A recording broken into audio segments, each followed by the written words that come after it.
All right, so I wanted to make sure I finish up my last video on honing a gold dollar with how I'm going to finish this particular razor, and I'm going to do that with a Droescher stone.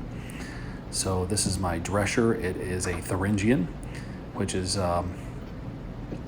this is a type of Thuringian. It's similar to an Escher, but it's not an Escher, of course, because it doesn't have the label. But the Droescher stone here does come with this slurry stone.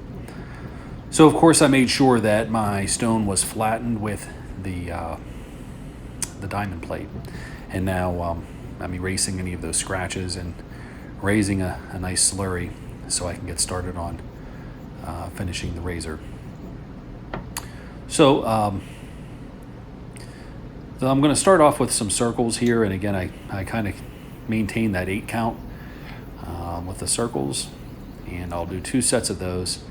And again, one of the things with these Thuringian stones is that I find that it's difficult to do something wrong. They tend to be very mild finishers. They tend to remove very little steel in my experience, but they really do put a nice edge on a razor. So I did the circles, and I'm going to follow those with these half strokes. And I'm starting with about 20 or so half strokes. And as I'm doing that, gradually I can see that this slurry is gradually starting to change color. Now that would indicate that it is removing some steel. And as I'm doing this, I'm putting downward and forward torque on the razor to really try to impart that scratch pattern into the edge. Okay, so I started off with about 20 or so half strokes, and then cut it down to about 10, and then to about 8 half strokes. And now I'm just doing X's, and I'm watching that slurry as it's riding up the face of the blade from the heel to the middle and all the way to the toe. Now here I'm moving with some degree of speed, I suppose. So feel free to slow it down and make sure that you're really being mindful to your technique.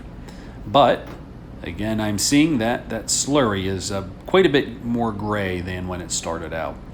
I'm going to check this edge out under the loop, and I've noticed that the toe in particular needs a little bit more work. So I'm going to do this sort of windshield wiper type of technique where I'm really traveling the toe of that razor far more than I am at the heel, which would mean that the toe is making more contact, and I'm trying to focus my pressure at that toe. And you can feel as those scratches start to erase, and sure enough I did. If you're really paying attention, that sensation will transmit through the razor into your hand. And that's part of the reason why I like using 2 hands when I'm honing a razor as well. So now that I feel like I've dialed in that toe, I'm going to continue with X strokes. I'm going to wipe the blade off. I'm going to inspect. And what I'm looking for is a consistent, hazy type of finish across the entire razor. And I'm really starting to get there.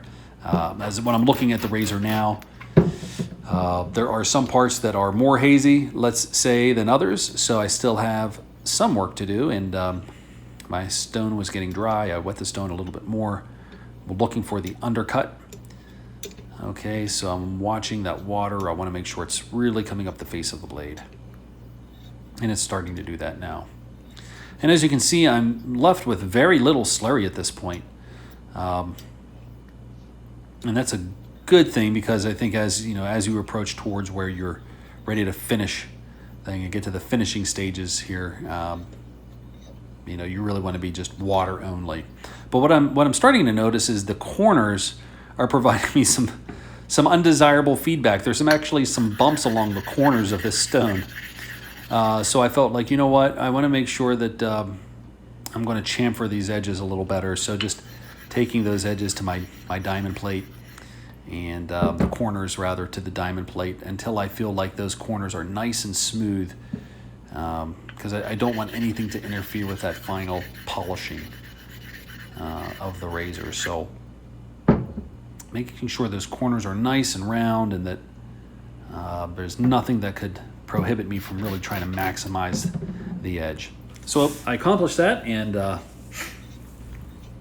again, continue with the X strokes. These Thuringians are almost foolproof, guys. So if you're shopping for a finishing stone and you don't know what to get, I highly recommend Thuringian stones. I got this one on a deal at an antique shop for next to nothing. I mean, I really lucked out on this stone. I highly recommend them. They're one of my favorite edges. So I feel like I'm here at the final finishing stages. What I have there is an aspirator, I think is what they're called. It's just a little spray bottle is all that it is, with some blue Dawn dish detergent and water. And I go about 4 to 1. So that would be 4 parts water, 1 part Dawn dish soap. And it just really makes that stone nice and slick. Really trying to eke out the best possible finish that I can. This is a tip from a friend of mine, Greg Burris, and Greg's really helped me in my honing. And he said, try finishing your razors on stones, and use some Dawn dish soap. And gosh, I mean, I use it on almost all of my stones, including Thuringians. A little bit of Dawn dish soap and some water. It really makes that stone nice and slick, and puts a final polish on the edge. So checking it out under the loop, everything looks good where it should be. And just as a final test, how does it perform at the toe and in the middle and at the heel?